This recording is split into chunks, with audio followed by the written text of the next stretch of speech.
ስራው በመደበኛ የስራ ዘርፍ ከታየ ማንኛውም ሰው ማለት ነው ደሞዝ እየተከፈልን የምንሰራው። ሲቀጥል ደግሞ መንፈሳዊ ነው።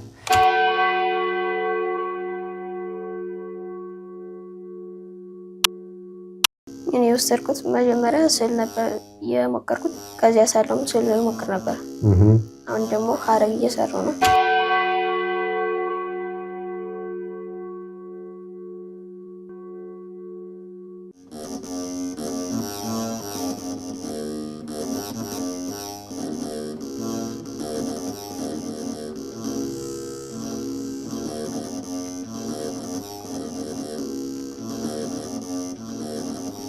የተከበራችሁ የሜላድ ጥንታዊ ብራና ጽሑፍ ማሰልጠኛ ማዕከል ዩቲዩብ ተከታታዮች ከዚህ በፊት የሴቶች ጸሐፊያን እንዴት አድርገው ብራና እንደሚጽፉ ከስልጠና ጀምሮ ምን እንደሚሰሩ በዩቲዩባችን ላይ ተከታትላችኋል። አሁን ደግሞ የተወሰኑ ወንዶች ጸሐፊያን ደግሞ ዛሬ ስለሚሰሩት አጠቃላይ ስራ ከየት እንደመጡ ምን ስልጠና እንደወሰዱ አሁን ምን እየሰሩ እንደሆነ አስፈላጊ የሆኑ በብራና ስራ ላይ ቴክኒካል የሆኑ ጉዳዮችንም እንጠይቃቸውና ማብራሪያ ይሰጡናል። ወደዛ እናልፋለን።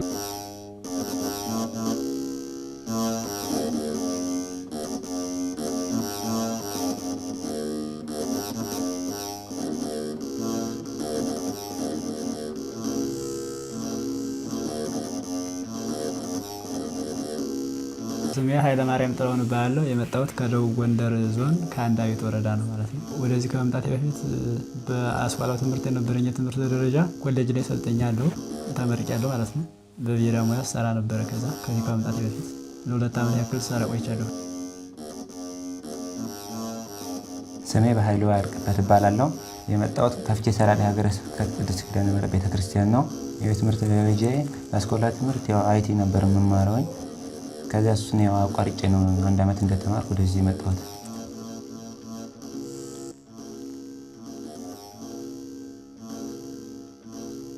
ስሜ አብርሃም ገበያ ይባላለሁ። የመጣሁት ደቡብ ጎንደር ነው፣ ወረዳ አስቴ። ስንት ዓመት ነው? 14 ዓመት። 14 ዓመት። ያው ሳይ ከሌሎቹ በጣም ህፃን ነህና አገር ቤት ትማር ነበር? አዎ፣ ያስቆላ 1 እስከ 6 ትማር ነበር። ከ6 ከጨረስኩ በኋላ ደግሞ ከ7 ጀምሬ አሁን እየተማርኩ ነው። እዚሁ? ስለዚህ አስኳላ ትምህርት ትማራለህ በጎን? አንድ ጸሐፊ ዝም ብሎ እንደመጣ ወደ ጽሕፈት ስራ ስለማይገባ መጀመሪያ የተለያዩ ስልጠናዎችን ይወስዳል እና እስኪ ምን ስልጠናዎችን እንደወሰድክ ብትነግረኝ።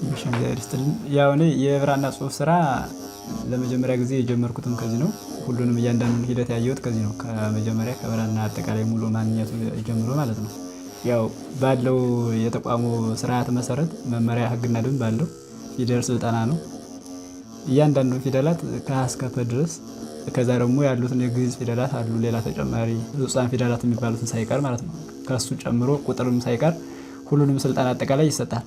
እነሱን እያንዳንዳቸውን ብራና ጽሑፍ ላይ የሚሰፍሩትን የጽሑፍ መስፈርት የሚያሟሉትን ከቁጥር እስከ ፊደላት ሁሉንም እስከ ዘራቸው ድረስ እያንዳንዱን ፊደላት መለማመድ አለ ማለት ነው። ያው እኔ እዚያ በነበርኩበት ጊዜ ጓደኞች ነበሩ።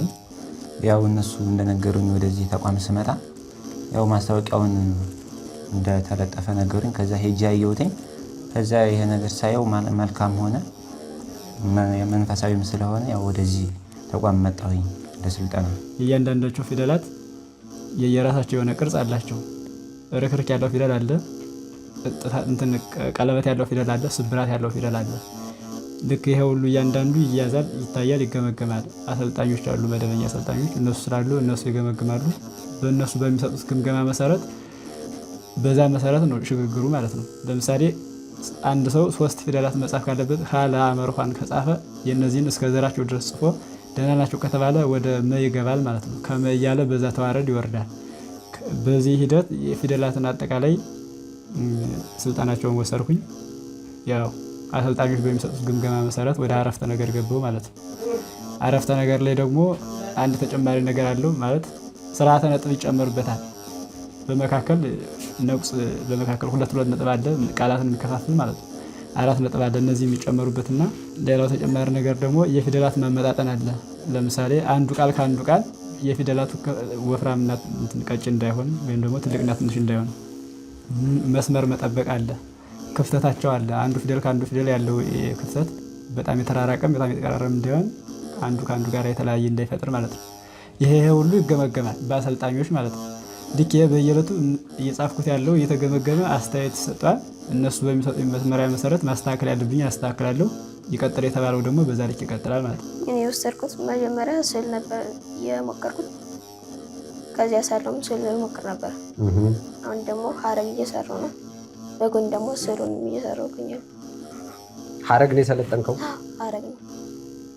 ስለዚህ አሁን ሀረግ ሰልጥነህ በማጠናቀቅ ላይ ነህ? አዎ እያጠናቀቅኩ ነው።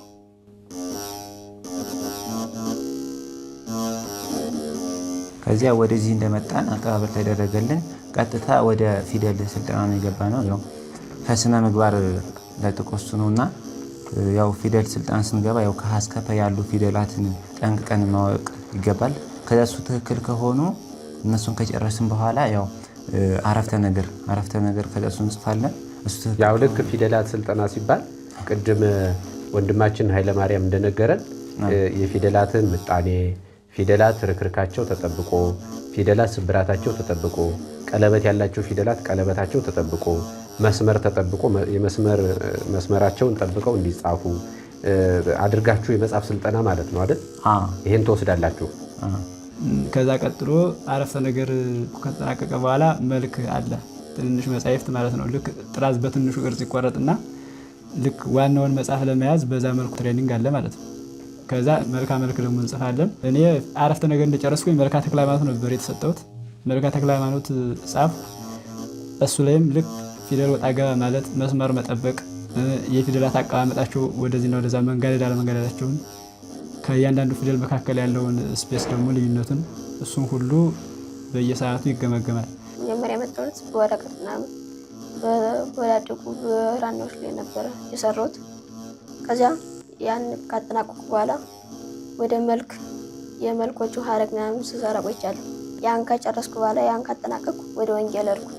ወንጌልን ደግሞ በደንብ ሰርቼ ወደ መዝሙር ሰርቻለሁ። ከዚያ ታምረ ማርያም ሰርቻለሁ። ስለዚህ 3 መጽሐፎች ላይ ተሳትፋል ማለት ነው። አሁን ደግሞ ወንጌል እየሰራሁ ነው። አሁን ላይ ይሄ የሚታየኝ ወንጌል ዘማቴዎስ ይላል። ይሄን ሀረግ አንተ ነው የሰራኸው? በጣም ድንቅ ነው። በጣም ግሩም ነው። እንደምናየው ይሄ የያዝከው ብራና ላይ ለምሳሌ እዚህ ላይ ውጎች አሉ፣ እዚህ ላይ ደግሞ መስመሮች ይታዩኛል፣ እዚህ ላይ ደግሞ በመሃል ላይ ክፍት አለ፣ ከላይ እንደዚሁ ደግሞ ከላይም ደግሞ የቀረ ክፍት ቦታ አለ። ይሄ ጽሁፉ አላለቀም እንጂ ከታችም የሚቀር ደግሞ ክፍት ቦታ አለ። በቀኝ በኩልና በግራ በኩልም በቀኝና በግራ በኩልም ክፍት ቦታዎች አሉና እነዚህ ምንድነው የሚባሉት? ለምንድነው እንደዚህ የሚደረጉት የሚለውን እስኪ ተወሰነ ገለጻ አድርግልኝ። እሺ፣ እግዚአብሔር ይስጥልን። ያው አንድ ጥራዝ ሙሉ የሚያካትታቸው ነጥቦች አሉ፣ ወይም ደግሞ በጥራዝ ውስጥ የሚገለጹ ሀሳቦች አሉ። ጥራዙ የሚይዛቸው የራሱ የሆነ ስርዓት አለው ማለት ነው። ይሄ ጥራዝ ነው የሚባለው። ጥራዝ የሚባለው ልክ የሚይዘው 8 ቅጠል ነው፣ ወይም ደግሞ 16 ገጽ ይኖረዋል ማለት ነው። የታጠፈ ሆኖ 8 ቅጠል ወይም 16 ገጽ ይኖረዋል። ከላይ ክፍት ቦታ አለ፣ ከታችም ክፍት ቦታ አለ። እነዚህ ውጎች አሉ፣ እንደ መስመሮች ይታዩኛል። እንደገና በዚህና በዚህ መካከል እዚህ መሀል ላይ ክፍት አለ። ከዚህ ደግሞ እንደዚሁ ክፍት ቦታ አለ። እስኪ እነዚህን ንገረን። እስኪ ወደ ጽሁፍ ከመግባታችሁ በፊት ስለ እነዚህ ያለህ ግንዛቤ ንገረን፣ አስረዳን። ያው እነዚህ ብራናው ላይ እንደምታዩት ከላይ ያለው ይሄ አርዕስት ይባላል፣ ይሄኛው ማለት ነው። ይሄ ደግሞ ህዳግ ይባላል። ይሄ ደግሞ ከዳር ያለው ይሄ ግሌት፣ ጫፍና ጫፍ ያለው ማለት ነው። እነዚህ አንድ ላይ እነዚህኛው ግሌት ይባላል።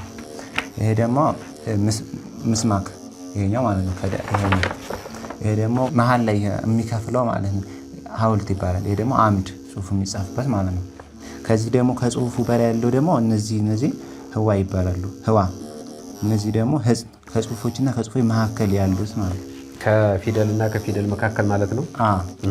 እኔ አሁን ከማጠናቀቅ ላይ የሆነ ስለሆነ ስለዚህ ደሞዝ ምናምን አልተጀመረም ገና ነው፣ ግን የአጠናቀቅ ምናምን ይከፈላል። ስለዚህ ያው የስልጠና ይሰጣሃል። እዚሁ ምግብህን ትበላለህ፣ መኝታህ እዚሁ ነው፣ ትምህርትህን ትማራለህ፣ የሕክምና አገልግሎት ታገኛለህ። እነዚህ ታገኛለህ እዚህ። ያው እንግዲህ እኔ ሰልጥኜ እንደጨረስኩኝ መጀመሪያ የተሰጠኝ መጽሐፍ ትምህርተ ቡአት ነበረ። ከዛ እሱን ደግሞ እያስተካከልኩ እየታየ ፊደሉ ትክክል እየሆነ ሲታይ እየቀጠለ ሲሄድ የተሻለ ሲሆን እመቤታችን ጸሎት አርጋኑን እሱን ጻፍኩኝ። ከዛ ደግሞ የተሻለ ሲሆን ያው መጽሐፍ ቅዱሱን ወንጌለ ሉቃስ እሱን ጻፍኩኝ። ከዛ ላይ ደግሞ የተሻለ ሲሆን ጸሎተ ቆጵርያኖስ እሱን ጻፍኩኝ። ከዛ ደግሞ የተሻለ ሲል ጸሎተ ዕጣን ጻፍኩኝ። አሁን ደግሞ እሱን ጽፌ አሁን ደግሞ ብሉይ ኪዳን መጽሐፍ ቅዱስ ውስጥ ኦሪት ዘኍልቍ እሱን ጻፍኩ። ከዛ ደግሞ አሁን ስንክሳርም ጽፌያለሁ። አሁን ደግሞ ታምረ ማርያም እየጻፍኩኝ ነው። እስካሁን ድረስ እንግዲህ ስልጠናውን ከወሰድክ በኋላ ስንት መጻሕፍት ጽፈሃል? የመጀመሪያው ጸሎተ ተክሊል የሚባል መጽሐፍ ነው፣ ግዕዝና አማርኛ ጸሎተ ተክሊል ማለት ነው። ከዛ ሁለተኛው ገድለ አቡነ ገብረ መንፈስ ቅዱስ፣ ሶስተኛው ደግሞ ከመጽሐፍ ቅዱስ ከብሉይ ኪዳን የመጽሐፍ ቅዱስ ክፍል ውስጥ ትንቢተ ኢሳይያስና ትንቢተ ኤርምያስ፣ ከዛ በኋላ ታምረ ማርያም፣ ቀጥሎ አሁን ያለሁበት ወንጌል የቅዱስ ዮሐንስ ወንጌል አሁን እየጻፈ ያለው። እንዲሁ አንተን ለመሰሉ ህፃናት እና ለወላጆቻቸው ወደዚህ ተቋም መጥተው ልጆቹ ይህን ስልጠና እንዲወስዱ ስጋዊ መንፈሳዊም ጥቅም እንዲያገኙ ምን ትመክራቸዋለህ? አንተስ ምን ጥቅም አገኘህ አሁን እዚህ መጥተህ ይህን በመሰልጠንህ? እዚህ ከመጣሁ በጣም ጥሩ ትምህርት አግኝቻለሁ። አንድ ደግሞ ሙያ በጣም እድዳብሮልኛል። ከዚህ ከመጣሁ መንፈሳዊ ስለሆነ ብዙ መንፈሳዊ ነገር ተምሬያለሁ። ሌሎችም ወንድም እህትም ካለኝ እነዚያን በጣም ትምህርት አስተምራለሁ። የመንፈሳዊ ትምህርት ስለሆነ ወደዚህ እንዲመጡ አሳውቃለሁ። ወደዚህ እንዲመጡ ትመክራቸዋለህ? ውድ የቤተክርስቲያን ልጆች ወንድሞቻችን ወደዚህ መንፈሳዊ ስራ ለመሰማራት ሰልጥነው እንደዚህ ለመጻፍ ያውቃቸው ብዬ ስራው በመደበኛ የስራ ዘርፍ ከታየ ደሞዝ የተከፈለ ነው የምንሰራው። ማንኛውም ሰው ማለት ነው ደሞዝ የተከፈለ ነው የምንሰራው። ሲቀጥል ደግሞ መንፈሳዊ ነው። እኔ ለምሳሌ ቅድም መጀመሪያ ላይ እንደተናገርኩት ከዚህ በፊት በብየዳ ሙያ 2 ዓመት ሌላ ቦታ ላይ ሰራ ነበር። ከዛ በኋላ ነው ወደዚህ የመጣሁት። ከሌላው ስራ በእኔ እይታ የተሻለ ነው። የተሻለ የሚያደርገው ነገር ምንድነው ከተባለ ለምሳሌ ስልጠና ለመውሰድ አሁን ለምሳሌ ብየዳ ሰለጠንኩ 2 ዓመት ክፍያ እየከፈልኩ ነው የሰለጠንኩት። ከዚህ ድርጅት ደግሞ ይህንን ነገር ለመሰልጠን ክፍያ የለም። የምግብም የመጠለያም ተቋሙ ሸፍኖ ነው ማለት ነው የሚያሰለጥነው። እዛ እሱ ሁሉ ከተሸፈነ በኋላ ደግሞ የቆየሁበት ቦታ ላይ ልክ ስልጠናው እንዳለቀ ስራ ፈልጌ ነው የገባሁት ማለት ነው። ከዚህ ደግሞ ልክ ስልጠናው እንዳለቀ ስራ ከዛው ነው ያለው። ልክ ስልጠናውን እንደጨረስነ ደሞዝ ይጀመራል። ከዛ በኋላ ቀጥታ መደበኛ ስራ ይሰራል ማለት ነው። ስለዚህ ጥቅሙ ብዙ ነው። ሁለተኛው ነገር ደግሞ ተቋሙ መንፈሳዊም የቤተክርስቲያን ሀብት እየሰራ እያለ እንደመሆኑ መጠን መንፈሳዊ ትምህርት ሌሎች ከመደበኛው ወይም ደግሞ ከዓለማዊ ወይም ከስጋዊ ጥቅም በተጨማሪ ደግሞ ለመንፈሳዊ ህይወትም ደግሞ የተሻለ ነው። አንደኛ ያለንበት ቦታው ተቋሙ ያለበት ቦታ ገዳም ላይ ነው ያለው። ደብረ ሊባኖስ ገዳም ነው።